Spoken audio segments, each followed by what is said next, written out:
Alright, so Bitcoin nag-pump ng 7% in just one day. And mas malala sa Ethereum. Check natin. Ayan. So, tumaas yung price niya ng 40%.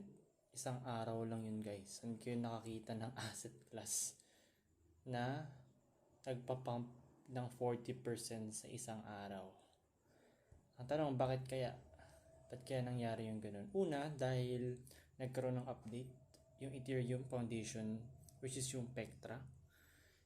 Mas pinaganda na nila yung overall ecosystem ng Ethereum. So, feeling ko isa yun sa naging drive para mag-pump yung price ni Ethereum at ng Bitcoin. So, kapag si Bitcoin naman, dahil sa mga positive sentiment ng market or overall news, inflows. Una is inflows ng BlackRock and mga Fidelity, ARK21, lahat ng mga institutions, countries, private corporation like Michael Saylor, lahat sa nagsisibilihan. Mas madami yung bumibili kaysa sa nagbenta. Okay. Tapos ngayong araw is na-approve yung OCC ata ng America na nagli-legalize sa mga American banks para mag-custody ng crypto. So ito yung pinaka-aantay ng crypto community sa US at sa buong mundo.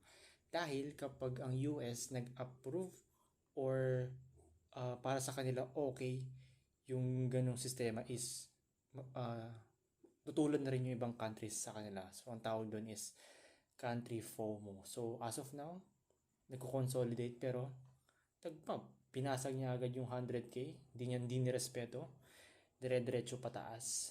And I think ang susunod niyang pupuntahan all-time high na. Dito na. So siguro magano lang to, mag-retrace lang siya for how many days, or pwede rin siyang magbumaba pero mag-retrace lang siya. So tawag na nito. Congrats sa mga bumili sa baba at hindi pa nagbenta. Dahil ito na, altcoin season na ata at nililid na siya ni Ethereum. So yun lang guys for today. Bukas ulit or mamaya ulit ko ako ng video. Peace out.